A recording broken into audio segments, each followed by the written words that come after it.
Hello, everyone. Happy New Year, and welcome back to the Streaming Alchemy Show. I'm John Mahoney, and on today's show, we're going to look at a way you can use some features in Photoshop to create layered graphics destined for lower thirds in a vMix production. So that we're going to cover a few different ways to put all this stuff together, and it's going to be a bit of a dive into the Photoshop side of things as well as how we assemble it in vMix. So hopefully that will be interesting to everybody here.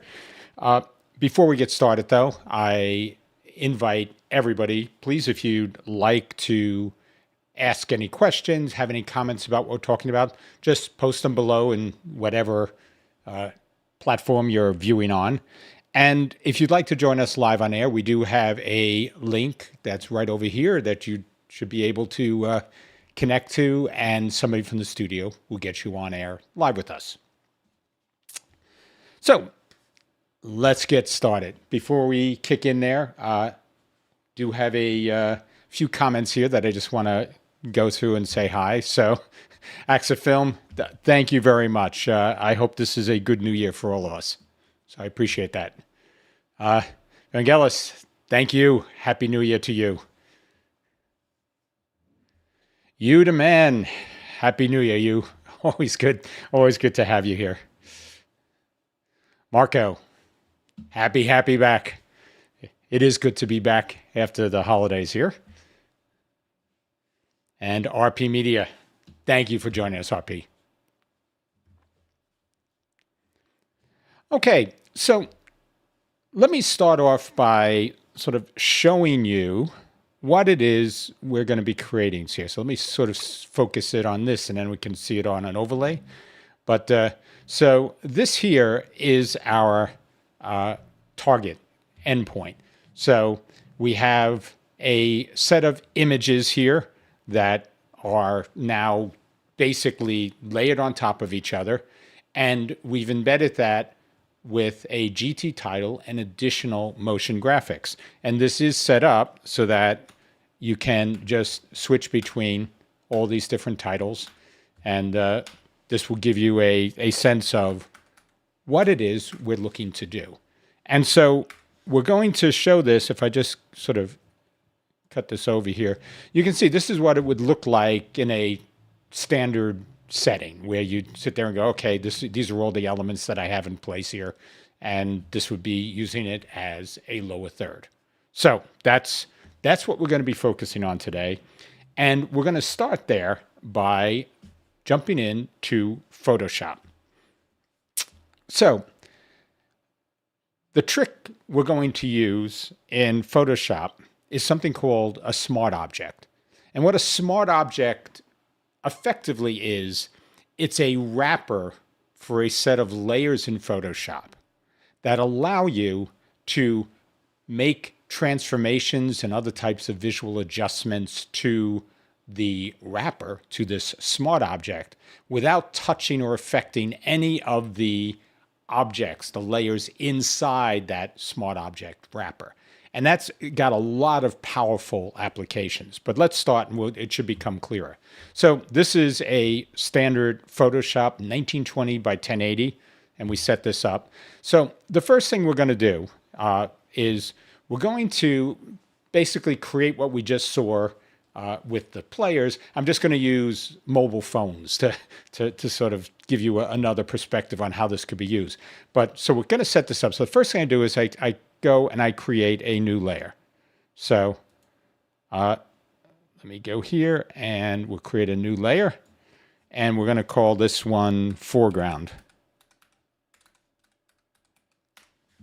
And now that we have this new layer, we can turn the background off, which is what we have down over here, because we want this to essentially be transparent.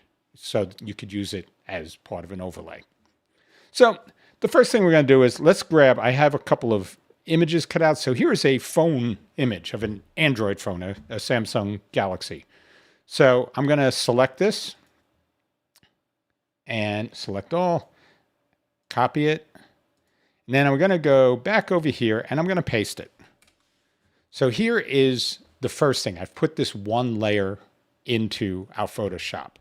And this is where we start to use the power of a smart object. So the first thing I'm going to do is come down here to the layers panel, and I click on this, and you'll see that right here, I have the ability to say convert to a smart object. And so in doing this conversion, you really don't see anything that's changed, except over here where you now see it has more of a sort of some encapsulated image on here. And I can now jump into there and make changes. The other thing, though, is that if I were to duplicate this layer, so I'm going to just do that here, and we're going to call this the background, because this is, I probably didn't spell that right. No, so we're going to call this the background, and now we have these two layers. And the thing is, these layers will always match whatever is inside the smart object. So even though these are sort of two separate layers, the image itself, this phone image, is driven by whatever is inside the smart object. And because I duplicated it, they're all linked back to this one original smart object.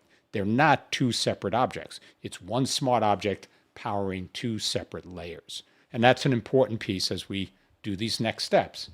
So for this, if I want to, I can say, well, let's start, we'll move the foreground object on top of the background. That would sort of a nice logical thing. So if I come here, I'm going to take the foreground object and I'm going to transform it. I'm going to sort of shrink it down a little bit. So we'll do a scale on this.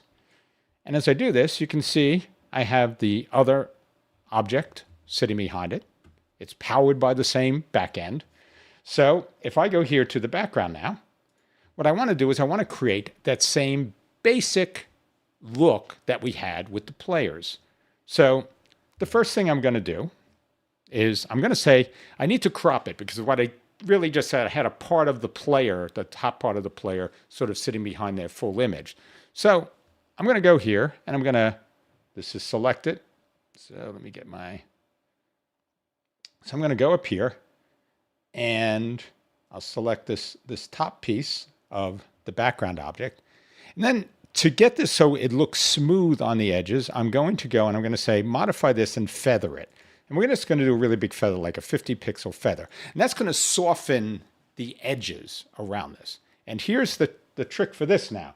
If I go in down here and I click on the mask for this, you'll now see that it took that section that I had feathered and applied the mask to this. And you can see how at the bottom of this now, it sort of fades out. And it's just a little soft on the sides, but it really didn't crop it out in any way. So now for this layer, I'm gonna scale this guy up. So we'll do an edit transform and we'll scale them. And you can see this is just mask. So that full image is still sort of there, that full object. So when I scale this up, I'm sort of pushing this off the screen a bit. So, but maybe that's a little too big. So maybe we'll shrink it down a little bit and do something like that. So now with that done, let me get out of the mask and I'm going to go and I'm going to, let's take and we'll make an adjustment and I'll take the saturation out. So we'll just make this sort of a black and white image. So we take the saturation out so you can sort of see it's all black and white. And we're going to lighten it a bit so give it more of a ephemeral quality. So that's good. And then we're just going to go down here to this layer and we are going to sort of make it semi-transparent. So this is basically what we did to create this image. So the question is, where was the real benefit in using the smart objects? The real benefit is that I only have to do this once, all the setup. And from that point on, I can just go in and say, I want to open up this object. And there's my original smart object. That hasn't changed. But if I go in, and let's say we'll go over here, and I'm going to copy. This is an iPhone now. So select all that's there. I'm going to copy this. We'll go back here, and let's see. And we're going to paste it here. And we're going to shut that layer off. Got to scale this into size here. It's a little bit different size. So now we put this in here. Okay. So I got that. And now when I save this, we'll apply the transformation. We save it. If I come back here, you now see that the same thing I just did with the Android phone is now applied to the iPhone here. And so I can do this now, basically what you saw us do for the overlay with players to any stack of players that I want. So if I just get a single player image, put them all in over here. So if you see what I have over here in the foreground, I can just have a whole stack of images that I put in here with all different devices that I want to do, and it will apply that to all of them. So that gives you basically a single template that you populate with images to create different layered transformations on. And, you know, this is not, I'm not pretending that this is sort of the ultimate visual look, but I just wanted to give something that had something with real contrast and you could see is noticeably different and would be, from you saw what we did, you know, a multi-step process that you'd have to make decisions on. This makes it fairly straightforward to achieve that. So this is essentially what we did for all of the players' images that we used for what we put into vMix. So let me, before we jump into the vMix part of this, let me go, we have a few more comments that have come up here. So let's see. We have Jürgen. Hi, thank you for joining us. Always appreciate it. KBK, Happy New Year, and thank you for joining. Spatial, always good to see you, Spatial. Thanks for joining. Automation, great to see you here, Automation. Thank you. And Obsessive Audio, good to see you here, Obsessive. Happy New Year. Okay, so what we're going to do, let me, before I jump over to vMix, I'm just going to, let me see if I have everything sitting here for the player images. Yeah, I think this may be it here. Okay, so let's see if takes a moment to open. So okay, so this is it. So this is what I had for all the player images, just so we can see. And if you look over here, this is my object that is wrapped, and I have all the individual player images sitting right over here. And so if I pick any of these, you know, I can, when I flip back, if I just do a quick save and I flip back, you can see now that it just switched over to that player image and everything's done. So that's exactly what we have over here. So let me jump into vMix and I'll give you a little bit more of a view for how we assemble this. So the key in all of this, if you want to create any sort of dynamic element outside of sort of the basic sort of movements and animation inside GT title, if you want to create things with sort of basic like video movement, you need to do a few things. And basically these have to be combined into a composited image. So it's not just the GT title. The GT title is one piece of something that you will do as composites. So what we have, and let me see, maybe I should open the GT title. I didn't do that here. So let me see if I can open GT title here.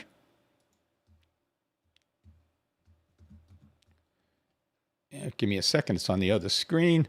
And I'm going to, if we're here, oh, I'm totally outside of my show here. So here we go. So this should be it. So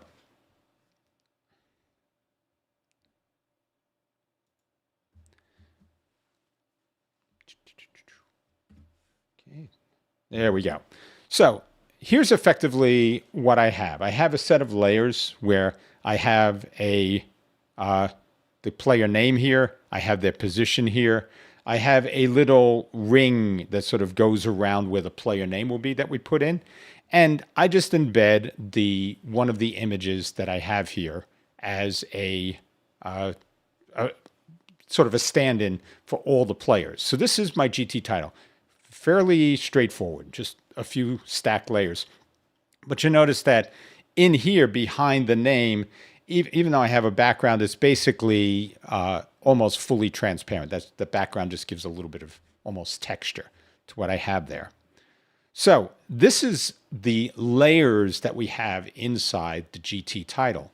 But if I switch back to vMix proper over here, what I did is a few things to create this composite. And that composite is sitting over here on the end. So let's take a look. In the layers, what I have is I have basically a background video that is used behind the player. So if you saw the player over here, let me see, you can sort of see it. There's a sort of a slight motion of some rings sort of coming out. And that sits behind the player when we're running. So let me just get these moving so you can sort of see that. Okay.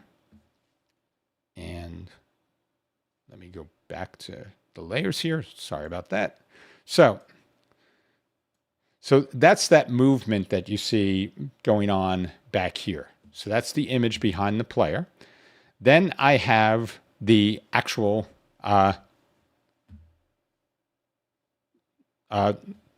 basically the video behind the player in the lower third. And that's in here. If you notice, there's sort of movement in here with different elements sort of moving across. I did that with another video layer. But in setting this video layer up, we sized it and cropped it down. So if you sort of see, we zoomed this video layer down. We have cropping on it and cropping on the sort of the sides and the top to get it to fit exactly how we want to inside of this image. And that is filling in this background here and giving you that sort of motion with the little elements sort of sliding behind the name here. And then sort of on top of all of that, we have this player lower third that we already had in GT title. So in doing these things, we stacked all that up. The other thing that we have, because I mentioned we had this layer behind the player that is sort of doing those circular rings. So in setting that up, we actually needed to set up a mask. So if I go over here to the player, you can see this setting up over here. But if I go in and look at what we did, the first thing is, let's go into color key. You can see I have a mask on here. So if I just turn this to none, so you can sort of see what it looks like, that was what we had originally, and that was the video. And we also in here had a color adjustment where I sort of just turned the saturation off. So you can see we have that, and we turned down the alpha. So that was what we started with when we wanted to do that background image. So just creating sort of a bit of an alpha and getting rid of the saturation, and then going in and applying the mask, which, let me see, that's here. You can now see how that sort of reduced that sort of glaring, colorful thing into something that sort of fits nicely as a background video. But that is our assembly of this. So we have these two videos, the mask that we applied to this video, the lower third, and then we stacked them all together and cropped and positioned everything, scales cropped and positioned everything to fit to make this sort of assembled video. And inside of the GT title, we actually have we use the title editor to go and populate all of the details for each one of these players. So if I go into the title editor, the way this would work is I can take and go to any player to create a title. And if I go here, I'll just show it by creating a new one. The way you'd go, I could just go and edit this, or if I wanted to create a new thing, I could just go here and say, click. And what it's going to do at the bottom, it just created a copy of what I had. If I select that and go Dave Smith, and he'll be coach. And I put that there. Then I go into images. I can go in and we have all these other images here. But so let's see, what do we have here? I can just take sort of any one of these and pull this in, open that up. And now I have, if I go back to over here and click at the titles, you now see I have Dave Smith coach. And if I select that, that's going to pop up what we had. But any of the others, so if I just come here and pull any of the others, it works the same way and just changes everything over as we need it. So it's using a lot of the standard tools that we have inside of vMix and inside of titles to create this. But it's doing it in a layered way. And then to bring this on and off, I'm simply taking this composite over here and bringing it on or off as a title. And we can use all automation and everything else with this. This is really just done as, a very simple way to focus much more on the compositing from the Photoshop side, using smart objects, as well as the compositing in vMix. So that's really everything that I wanted to cover here. So if this is a good point, what we probably can do is we can switch over to our post show at this point. I know it wasn't a very long show, but I think we've covered a lot of sort of very useful techniques in isolation. I think there's lots of ways they could be applied. So we can talk about more of that in our post show. So why don't we do that? We'll call this a wrap for our main show this week. We'll jump into the post show. If we can, what I also want to talk a bit about what we're going to be doing with shows going forward. So for us right now, we're really coming to the end of season 4. But one of the things we did last year between season 3 and season 4, we took a very long time off, and it was sort of an uncomfortably long time for us. And we don't want to do that again this year. So what we're going to do is for the next probably 2 months, maybe month and a half, 2 months, we are going to go and do a show every other week. So we have some time to do all the prep for the things we want to do in season 5. So a new look, a new set of things that we're going to be trying to set up here to include in the areas we cover. And that will give us a little more time. So we just want to sort of put that out there so everybody's aware. It's not that we're going to a regular every other week schedule. This is, instead of taking a hiatus and being off for a few months, we figure if we try to do this in a more efficient way, where we still stayed connected through this time, that would be a better approach. So that's what we're going to do. We're going to sort of call it season 4.5 in the interim and move from there. So I'm not sure whether we're going to be having a show next week or the week after, but whenever we start, it's going to be on a 2-week schedule for the next month and a half to 2 months, and then we'll go back to doing our weekly shows with the launch of season 5. So I will see you at the next show, everyone. If you can hang around for the post show, that would be great as well. I'd love to talk about any of this, talk about the holidays, anything you want to talk about here on the post show. So until then, take care.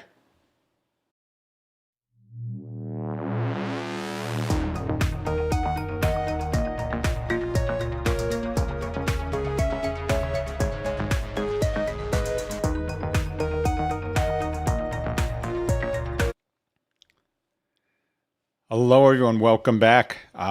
So, Jürgen, thank you. This is a fun show to put together, actually. I know we've done a few shows on things with graphics, things with Photoshop, And I know there are other products, image editing products out there. So I wanted to, because there are a lot of people that do use Photoshop, this I thought was one of the uniquely cool features inside of it that lets you do these types of structured templates that can reuse elements. And there are a lot of other use cases for this. So this is something I did want to sort of touch on. So Marco, thank you. So where this can be very, very useful is if you want to do something that's an insert into an image that you're going to change on a fairly consistent basis. So let me give you an example of that. And let me sort of a little peek behind the scenes. We come out with these like video cards where, if you can see over my shoulder over there on the monitor, we have that, and we have another vertical card over here that we have on an onset monitor. Sort of has our show. We use this for our thumbnail, all this. So what I'm going to do is we'll sort of peek behind the scenes here, and I'm going to, let's see, our show image wide. So we'll just open this so you can see the way we actually have this all set up, because we use this as part of what we do all the time here. So this is our standard template that we use. So a lot of sort of flat elements that we're using here, other things that we jump in. But the things that we have here are, if you look, this image here, we change every week. And we actually do that with a little reflection that sits under it. And then we also change what we're covering every week. So if I slide in here, let me see if I can. So you can see here, I have two smart objects that we use here. So let's just look at the main show smart object. So if I open this up, I actually have this set up as very similar to what we had today. I have two copies in this smart object. I can have nested smart objects. So in this one smart object, I have two copies. One is of the same element. And so if you look here, I open this up, and so that's the image I put in, and we do a little mask on that image. So that creates the sort of the rounded corners. But let's sort of jump out of here. So, okay, sorry, my eyesight isn't as good as it used to be. So if you see here, what I have is this image up here, but then I've done a transformation of the same image up here down here. So I have two layers, copy of each other, both with that same object, smart object in it. And so I flip this over to create this. I have this, if you look in the reflection, that's like 35% or something like that. And I have a mask on it that makes it fade. So you get that reflection. All I need to do on each show is I need to take and just replace that one image, apply that circular mask to it to round the corners, and then everything else sort of flows out of this, where this comes here. Oh, sorry. There we go.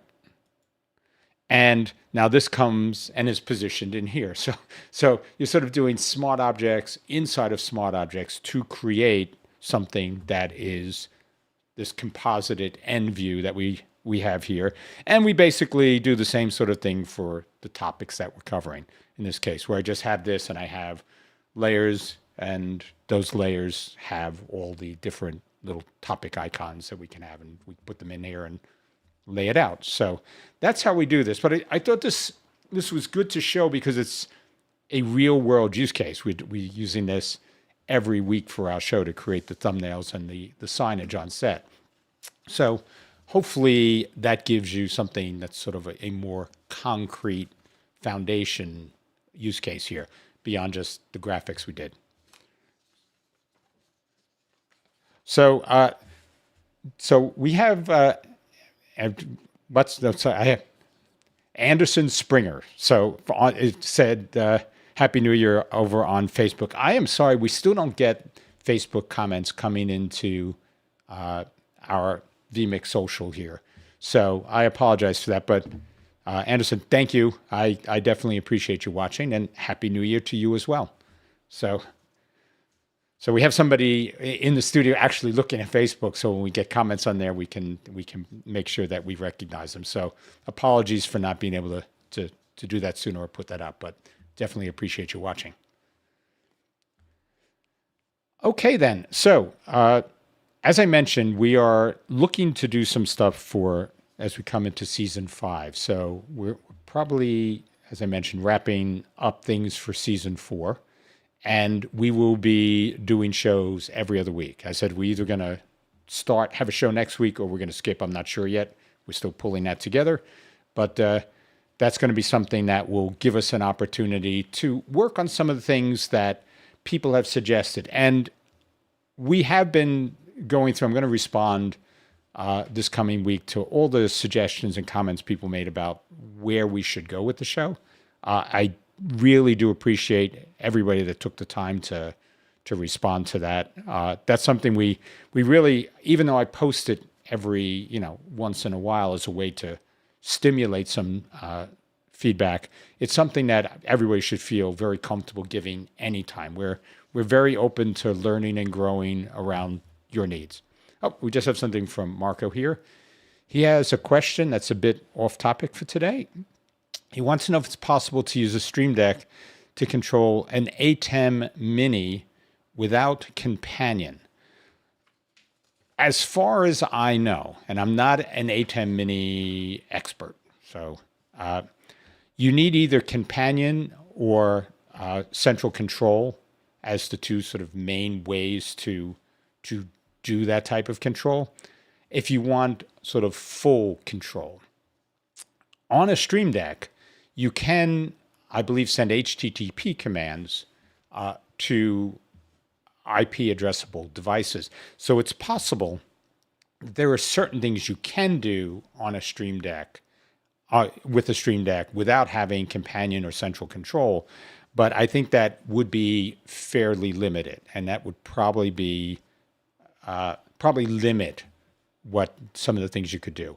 Again, I'm not an ATEM expert here, so I'm not pretending that. I'm just going off of sort of my limited knowledge. But if anybody else has been doing this and does have a good way to do this, please, post that, because it's something that I'd love to learn, and it'd be good to know.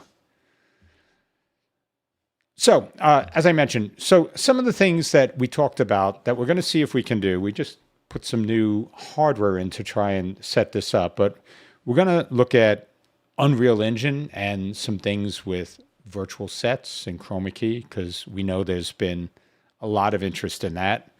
We're going to try to do some more interactive things potentially this year. We've talked about it in the past, but maybe we'll do some types of like live game shows where we can bring people on using live to air and sort of create some type of community thing where maybe there can be some sort of prize or sponsor or something that we can get to do something there, as well as continuing everything we do with vMix, other tools. I do want to get more into things around DaVinci Resolve, because if you're not using it, especially the free version, I think it would definitely be worth your time to look into it. And if I can help sort of move people along to jumpstart some of that stuff, very happy to do that. Yeah, Marco. So hopefully you can find something there. But it may be possible for basic switching to do that. The easiest way to test that would be just to set up a browser and put the URL in. And if you can make those commands happen when you use a browser, that would typically be a quick way to test stuff, and then you can encode it into the HTTP commands on the Stream Deck. So